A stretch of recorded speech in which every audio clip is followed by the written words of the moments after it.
Hey guys, you're in a nutshell with me, Ina. Nako, hindi ko alam paano ko uumpisahan itong ating episode na ito. Alam niyo yung mga kwento ninyo na ini-email ninyo sa akin? The kinds of stories that I've been receiving are evolving. Nung una, earlier part of my vlogging, ang nakukuha ko po madalas yung mga stories of success, yan. Stories of struggle, paano nila nalampasan yun, at ngayon happy sila dito sa Canada. And then, napunta po yan sa mga tanong tungkol sa immigration, yan, mga PR pathways, etc., status nila dito. I-refer ko na lang po sa mga kilala nating mga mas nakakaalam. Ngayon, over the past few weeks, nako, ang mga natatanggap ko ng mga kwentong pamilya dito sa Canada. Mga problemang pamilya, problema ng mga mag-asawa po dito sa Canada. Siyempre, kabilang pa rin po yan sa buhay Canada ng mga Pilipino, no? And isa po, yung pangatlo, yung last category, yan ang ating episode ngayon. Meron po nag-PM sa akin. Sabi talaga niya, pwede po ba, Miss Ina, sabi niya, i-vlog ninyo. Pero anonymously, ha? Kasi siguro wala po siyang makausap at mahinga ng advice. Sabi niya, kailangan ko ng advice. Okay? So yun, bigyan po natin siya ng advice. Let's be kind.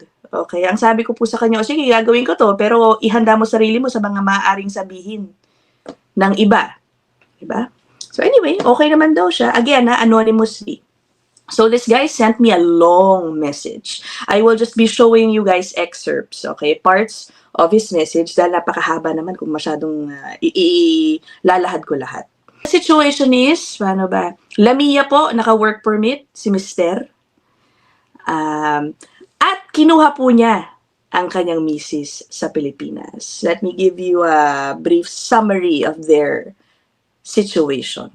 Ayan, sabi niya, guys, verbatim ko to kinapi-paste, ha? Okay? Wala na akong inedit dyan. Kung may typo, hayaan nyo na po, no? Maintindihan naman po natin. Sabi niya, dati, may issue na siya sa Pilipinas. Yung kanyang misis. Yung pangangaliwa. Yung lalaki daw ng kanyang misis ay driver ng kapitbahay.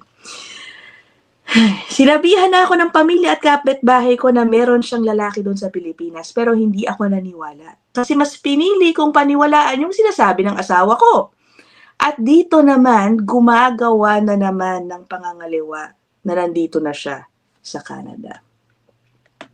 Okay, but ngayon pa lang sasabihin ko na sa inyo, this is not just a story of cheating. Nako, may kasuhang nangyari. And basta it's a little bit more complicated than that. Okay? Pero no, kalain nyo, parang isa na naman tong parang drama, teleserye ang ating pag-uusapan. So, ano ang nangyari? Pagdating daw po ni Mrs. dito, okay, so they lived in a basement. Mayroong isa pong lalaki na nakilala nila na nangangailangan daw po ng matitirhan. Yung lalaki, may problema rin daw sa kanyang asawa. He needed a place to stay and they offered their place. The guy stayed in their basement apartment for 1 month. After a month, umalis naman na daw. Ito na, dito na nag-umpisa ang pagdududa ni Mister, yung ating PM sender. After daw po umalis nung lalaki, he felt suspicious basically, no? Of his wife's actions. Meron daw mga parang laging ka-text, ganyan. Nakita po niya yung ilan sa mga messages, Bisaya pa nga daw. Ang sinasabi ni Mrs., sinasabi ni Mr., sino ba yung ka-text mo ng madaling araw? Sabi niya, hindi, wrong send raw. Ganyan. Okay? O, alam niyo na kung saan pupunta to, ha? Teka nga, pupuntahan ko yung mismong mahaba niyang message, ano? Baka kasi may maskip ako. So, meron na pong duda ang kanyang mister. Okay, na may may mali yatang nangyayari.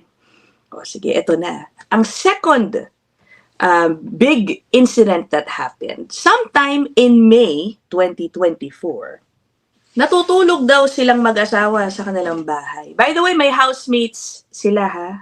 Okay? Bigla daw, madaling araw, kumakatok ang 3 pulis sa kanilang bahay. Okay, ito po yung kanyang message tungkol dyan.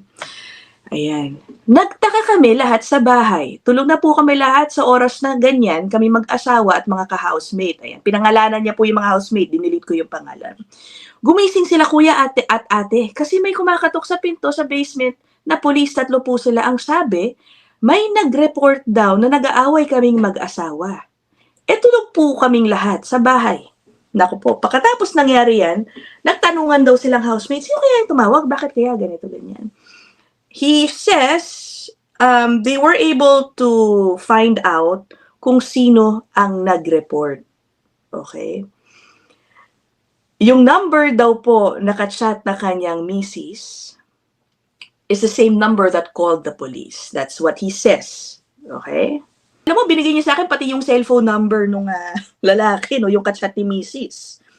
Sabi niya, kaya nagtaka po kami lahat, kasama ko sa bahay, eh yan din yung number ng kachat ng asawa ko. Kaya sabi ko sa asawa ko, sino yung number na yon? Tapos sabi lang niya, hindi niya alam, panay po sa deny at tanggi. O, diba? O, sige, move on to the next incident. Pagdating ng sumunod na buwan, June, nagkaroon na naman po sila ng isang insidente. Aminado naman po itong ating PM sender na may pagkakataon na nag-aaway po silang mag-asawa, no? And he tells me, I asked him kung sinasaktan mo ang misis mo, sabi niya, never, hindi daw po. Lalo na't alam na alam daw niya ang batas ng Canada patungkol sa ganyan mga bagay, ano? So anyway, one time they were fighting, he says, in June. Napansin daw po niya bakit daw, tinatanong daw niya misis niya, bakit mo sinasaktan yung sarili mo ng gunting at ballpen? Okay? Again ang sabi po niya sa akin, hindi po niya sinasaktan si misis. So one night, ayan, sabi niya, nung time na yun, panay labas-pasok siya sa washroom. Nagtaka ako in 20 minutes, hindi na bumalik sa kwarto po namin. Doon po lumabas ako sa pinto ng bahay, nakita ko siya lumabas. Tapos panay takbo sa labas. Sabi ko sa sarili ko, hindi ko na siya susundan kasi may balak na silang dalawa sa akin nung lalaki niya. Yun ang sabi niya, no? At ito na nga nangyari. Siguro, ang intindi ko po, ano, the wife perhaps had physical, ano ba, mga, yun na nga, may sugat, whatever, bruises, ano man pananakit ang ginawa po niya sa sarili niya, according to the husband, nagsisilakbo palabas ng bahay at sinalubong daw ng isang lalaki who turned out to be ang inaakusahan po ni Mr. na number 2 ng kanyang misis. And of course, I'm sure as all of you have guessed, siya po yung lalaking pinatira po nila sa kanilang basement. Okay? Ang paniniwala po ni Mr. ay sinusulsulan daw nung lalaki ang kanyang misis na ito gawin mo, para daw maghiwalay sila ng tuluyan. O, yan po ang sinasabi niya. Hanggang sa napunta na po sa kasuhan. Okay? Kinasuhan po ni Mrs. ang kanyang mister at humantong pa sa pagkakakulong ni mister. Kalain nyo, ito po yun, no, sabi niyo. Tapos yung lalaki po nagsusult po sa kanya ng ganito, ganyan, gawin. Nakulong po ako dito, dyan.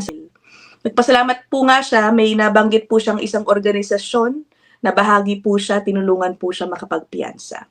Pero tuloy pa rin po ang kaso sa kanya. Pinakita niya pa nga sa akin, guys, ang kanyang charge sheet. I believe this is what it is. Ito yan, no? Burahin ko na lang yung ilang parts, ha? Tinan mo yung mga charge sa kanya. Assault, mischief, interfere with lawful use, enjoyment of operation of property, forcible confinement, assault, sexual assault. Oh, may ganun. Okay? And he tells me, lahat daw po yan, hindi daw po totoo. Yan po ang sabi niya sa akin. Ngayon, ang mga problema siya, kung ano ang kanyang gagawin. Lalo na may abogado daw po siya, may upcoming hearings, ang abogado daw niya ay isang puti, Canadian, no, talaga. Hindi daw po sila nakakaintindihan masyado ng kanyang lawyers. So, I told him to contact, meron po akong ni-refer sa kanya na immigration lawyers na Pilipino. Problemado din daw siya dahil ang laki ng legal fees. He sent me also a photo of the yung mga kailangan po niyang bayaran sa kanyang abogado. I think umaabot ng mga $8,000 at the very least, no? Pati yung mga date ng kanyang hearing na paparating October, November, later this year. So ngayon ang tanong ko kay mister, so anong gusto mo gawin? Oo, no? Sabi ko, ano na bang status ni Mrs. ngayon? Ito pa, ang sabi niya, expired na raw ang status ni Mrs. Si mister daw po nakapag-extend. Sabi ko, kung gano'n, naku, kung isumbong mo yata si Mrs., maaring siya po ay mapauwi, 'di ba? Ito pa ang nakakaloka, sinabi ko, "So ano bang gusto mo gawin, parang, hindi pa daw niya alam pala guys, ito naalala ko, sabi niya, "Hindi ko pa po alam ang gagawin ko." Kung isasama daw niya sa future PR application niya si Mrs. as his spouse. So I guess, no, a part of him is still thinking or willing to forgive his wife. Hindi ko alam, pero parang ganun ang sinagot niya po sa akin nung tinanong ko eh. Ang sabi niya, ito, nagdadalawang isip po ako kung isasama ko pa ba siya sa PR application. Kaya po sana magawa niyo ng vlog para doon makakuha siya ng advice kung po pwede. Okay. Kasi ang sabi niya, meron po pala silang 3 anak, ano. Yan po ang kanyang iniisip. Na gusto nga niya, nandito na ang kanyang asawa, at dadali nila eventually, kukunin nila eventually ang kanilang 3 anak. Sabi ko nga sa kanya guys, kung expired na ang status ng misis mo at gusto mong makipag-ayos sa kanya, sabi ko dapat yata ayusin mo muna yung status din niya. Sabi ko, no? Pero ayun na nga, I guess, hindi siya makapag-isip pa ng diretso, lalo na meron siyang hinaharap na legal proceedings, diba? Hindi ko rin alam, no? Hindi ko nasabi sa kanya. Kung nanonood ka, I don't know how your PR application might be affected dahil po dito sa kaso sa'yo. Diba? Naku, sana makonsulta mo yung ni-refer ko sa yung immigration lawyer, to ask. Sabi niya sa akin, sana po matulungan niyo rin ako sa gastusin, yung bayarin, naghanap na rin siya ng Pinoy lawyer, etc. Ay naku, kawawa naman si Kuya. He says, no, hindi na nga siya makafocus sa kanyang work dahil dito sa kanyang problemang ito. Ayun, sabi niya, kaya minsan hindi ako makafocus sa trabaho ko. Araw-araw ko iniisip mga ginagawa niya sa akin, grabe yung sakripisyo ko para sa pamilya ko, sabi niya, no. Yun nga po, kinuha ko siya una dito, nag-cheat din yan sa Pilipinas, kinuha ko as spousal para mawala yung problema ko sa Pilipinas at dito pa mismo siya gumawa ng masama, ang sabi niya, no. Again, nung tinanong ko sa kanya kung sinasaktan niya yung misis niya, sabi niya, hindi po, lahat ng binibintan sa akin, hindi po totoo yun. Nagsusulsul po sa kanya kabit niya para magkahiwalay kami. Nagpabango po yung lalaki para masira ang relasyon namin. So, ayun guys, I might have missed some parts. Pasensya na kayo kung medyo confusing ba yung aking timeline. But if you have questions about it, put it down there in the comment section and I will try to answer depende dun sa conversation namin. Ano? Dahil again, nag-iingat ako kung ano lang po yung aking i-share sa inyo. So, ayun, what do you guys think? What should he do? Naku, umiiyak yung anak ko, narinig pa sa background. Buti na lang patapos na rin ako. So, put down your advice down there. Be kind, everybody, okay? I will end this episode here. I will see you guys in the next one. Bye!